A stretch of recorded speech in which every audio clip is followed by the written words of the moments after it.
So ito na mga kababayan, yun nga po, gusto kong kausapin si Ate Ansing, Nanay Ansing, sa nangyari po kahapon.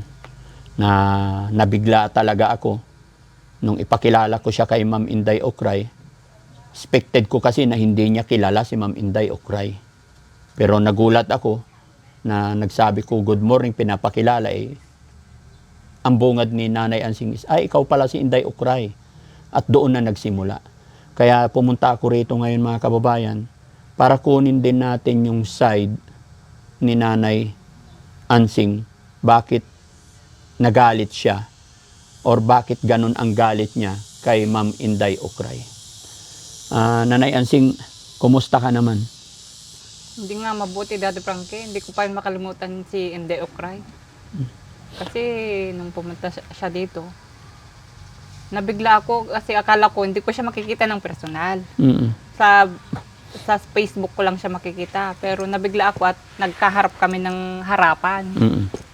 Hindi ko sukat akalain na pupunta siya dito sa lugar namin na personal. Pero bakit, di ba, ipapakilala ko pa lang sana.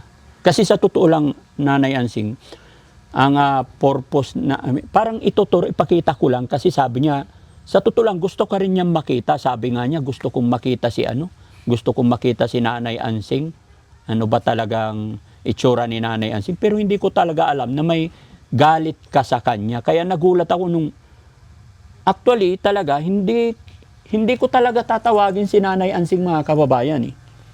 Dahil po, dahil po may usapan na kami ni Nanay Ansing na laylo muna siya sa amin. Kumbaga kami na lang muna ni Forma ng mag-uusap at saka ni Kuya JJ. Kaya lang yun, hindi ko alam kung bakit napunta si Nanay Ansing. Ano yun, nakita mo si Ma'am Inday o kukunin mo lang talaga yung walis?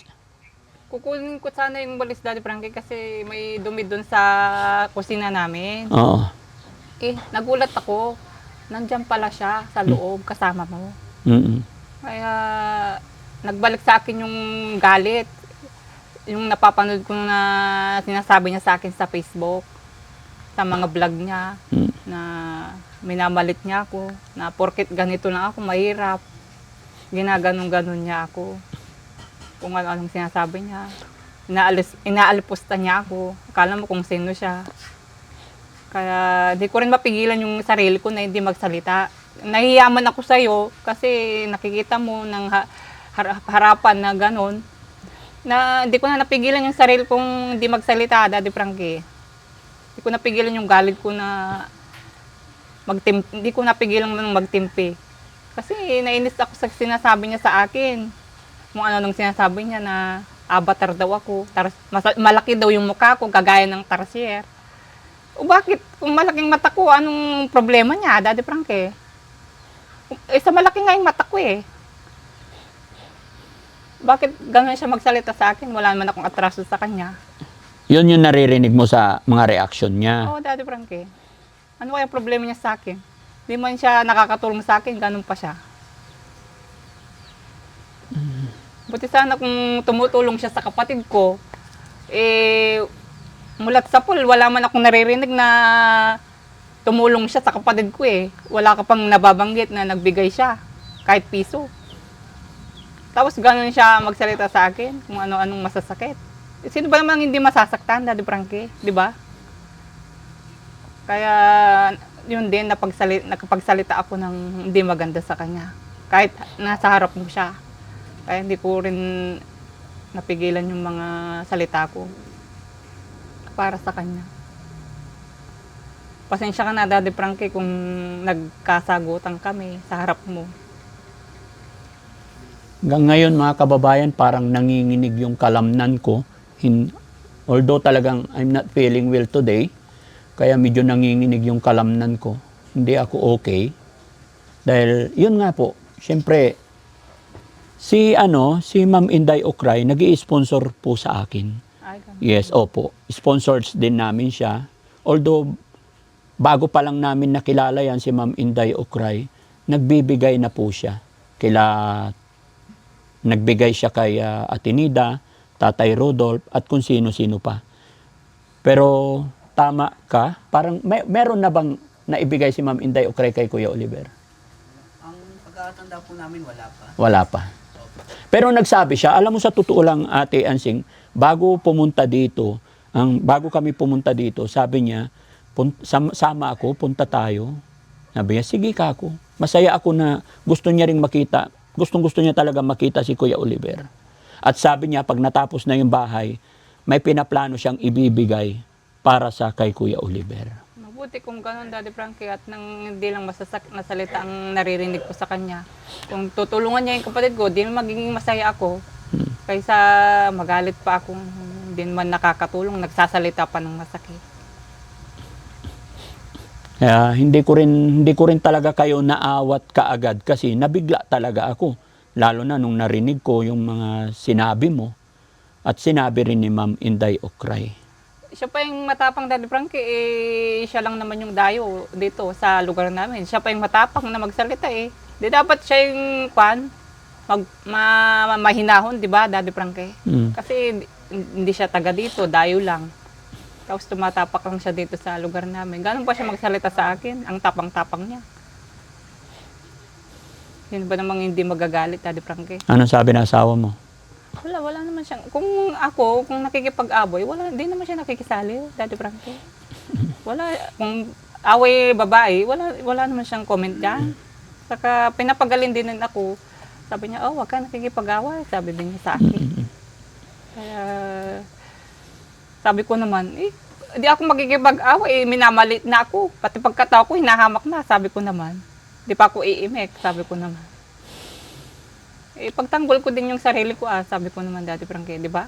Alang namang, hayaan ko na lang, kahit sabihin niyang, mukha kang pera, sabi niya sa akin.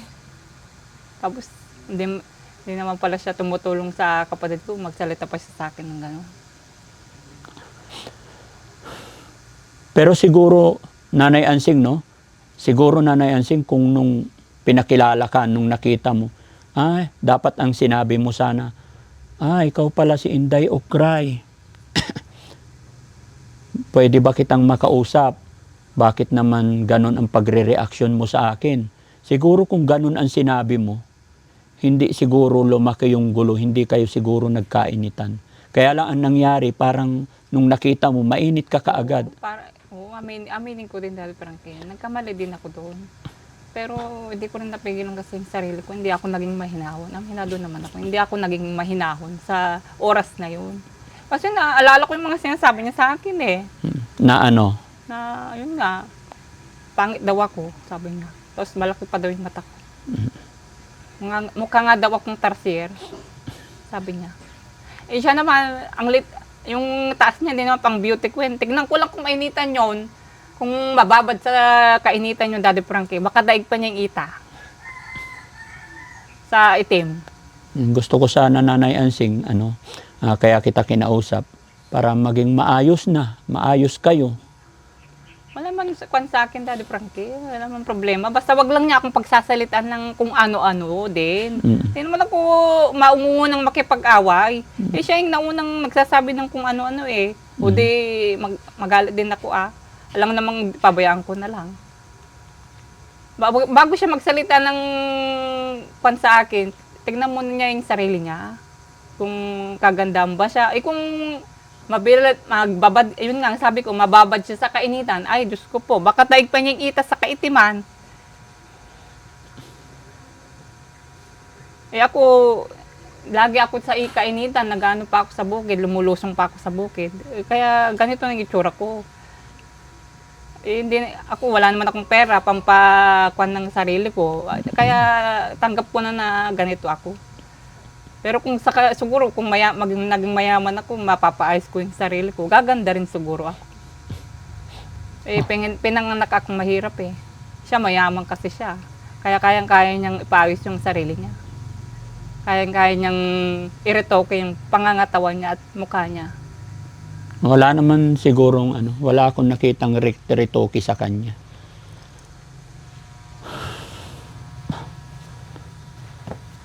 Kasi ang lit-lit lang naman niya, parang nga siyang unano eh. Dito mga kababayan, alam kong may pagkakamali sila pareho. gaya na aking sinabi kanina, siguro sa mga napapanood ni Nanay Ansing na reaction ni Ma'am Inday Ukray, naipon, kaya nung nakita niya, ganun kaagad ang bungad niya. Pero alam mo kung bakit naging ganun din si Ma'am Inday Ukray, kasi hindi niya talaga expected na may galit ka pala sa reaction niya. Kasi sabi nga, sa reaction ni Ma'am Inday Ukray is base lang doon sa napapanood niya sa video natin. Pero sabi naman ni Nanay Ansing, si Ma'am Inday Ukray ang nauna. Pero nung oras na yon, ang naunang nagsalita si Nanay Ansing talaga. Kaya nagsimula yung yung oras na yon, ang nagbitaw ng salita si Nanay Ansing, ikaw pala. Ano ba yung sinabi mo una? Nasabi ko, Daddy Frank, ikaw pala si Inday Ukray, yung nagsasalita ng masakit sa akin. Mm-mm. Sabi ko, Daddy Frank. O tapos, yun na rin. Biglang Kaya, sumagot na rin si Ma'am Inday. nagsasagutan kami ng malakas. Pasensya ka na, Daddy Frank, yung ganun yung nangyari. Nahiya din ako sa'yo. Wala kang dapat ipagpasensya sa akin. O, naintindihan ko. Gaya ng sinabi ko, mga kababayan, tingin ko po dito, walang perpektong tao. Kung may pagkakamali si Nanay Ansing, may pagkakamali rin si Ma'am Inday Ukray.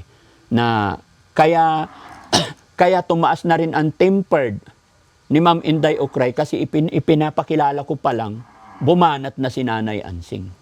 Kaya yung tao siguro nabigla si Ma'am Inday Ukray, kaya nawala na rin siya. No?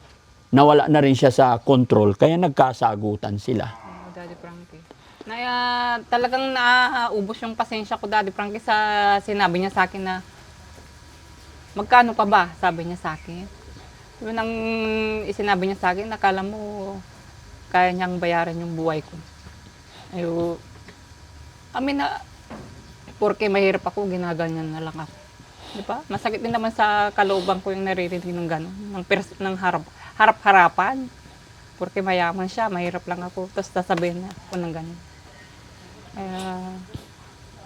Medyo tumas talaga yung boses ko at nag-init yung dugo ko.